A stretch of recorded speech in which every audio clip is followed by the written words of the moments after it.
Exodus chapter 39, KJV Bible Study, verses 1 through 43. Hello, everyone. Today we are going to walk deeply through Exodus chapter 39, verses 1 through 43, from the King James Version. This chapter may seem like a detailed description of priestly garments, but in reality, it reveals something far deeper: God's standard of holiness, obedience, and identity for His people. Let us begin with the Word of God. And of the blue and purple and scarlet, they made cloths of service to do service in the holy place, and made the holy garments for Aaron as the Lord commanded Moses. Exodus chapter 39, verses 1. And he made the ephod of gold, blue and purple and scarlet and fine twined linen. Verses 2. And they wrought onyx stones, enclosed in ouches of gold for stones of memorial, to the children of Israel as the Lord commanded Moses. Verses 7.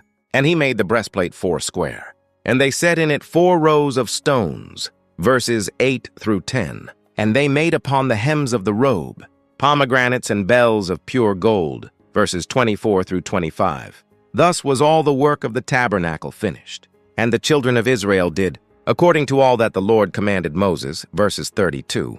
And Moses did look upon all the work, and behold, they had done it as the Lord had commanded, and Moses blessed them. Verses 43. 1. Context, from command to fulfillment. To understand Exodus 39, we must connect it with the broader narrative. Earlier, in Exodus chapter 25 through 31, God gave detailed instructions for the tabernacle and priesthood. Then in Exodus chapter 35 through 40, we see those commands being fulfilled. Exodus 39 is the moment where God's design becomes visible reality through human obedience. This is not just construction. This is spiritual alignment with divine instruction. 2. The ephod and shoulders, verses 1 through 7. The ephod was made with gold, blue, purple, and scarlet threads, colors representing divinity, royalty, sacrifice, and heaven. On the shoulders were 2 onyx stones, engraved with the names of the 12 tribes of Israel. Why the shoulders? In Hebrew thought, the shoulders represent burden and responsibility. This means the priest does not stand before God alone. He carries the people with him. Spiritually, this reveals a powerful truth. A true servant of God carries others in prayer, responsibility, and intercession. 3. The breastplate, verses 8 through 21. The breastplate contained 12 stones, each representing a tribe of Israel. Why the chest? Because the chest represents the heart. So now we see something profound.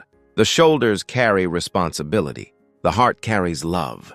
God is showing us that His servant must not only carry people, but must also love them deeply. Inside the breastplate were the Urim and Thummim.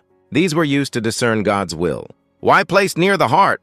Because God's will is not merely intellectual. It is spiritually discerned through a heart aligned with Him. 4.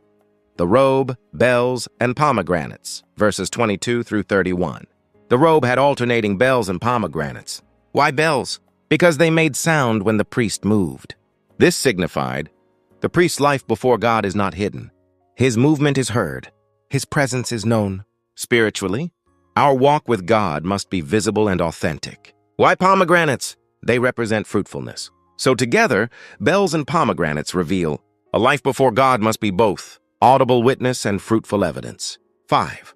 The repeated phrase, as the Lord commanded Moses. This phrase appears again and again throughout the chapter. Why is this repetition so important? Because God is emphasizing something critical. Obedience is not partial. Obedience is exact.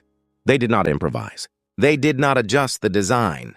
They followed exactly what God said. This reveals God values precision in obedience, not creativity apart from His will. 6.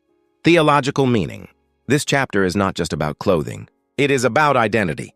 The priest's garments defined who he was before God. In the New Testament, believers are called a royal priesthood. Peter 29.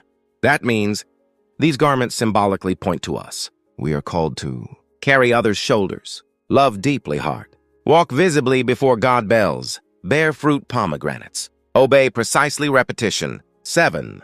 Why so detailed? This is a critical question. Why did God give such detailed instructions? Because God does not treat holiness casually. Holiness is not a feeling. It is the result of intentional obedience. Every thread, every stone, every sound mattered. And in the same way, Every part of our life matters before God. 8. Modern application. Today, many people approach faith emotionally, but Exodus 39 teaches us God is looking for alignment, not just emotion. This means our decisions matter, our thoughts matter, our obedience matters. God is calling us to live lives that reflect His design. 9. Final fulfillment, verses 32 through 43. The chapter ends with completion. Everything was done, as the Lord commanded Moses. And what happened next? Moses blessed them. This reveals a final truth. When obedience is complete, blessing follows. Not because of perfection, but because of alignment with God's will. 10. Conclusion. Exodus 39 is a powerful reminder. God is not looking for impressive people. He is looking for obedient people. And when we follow Him precisely, our lives become a reflection of His holiness. May your life reflect God's design, His presence, and His purpose. Thank you.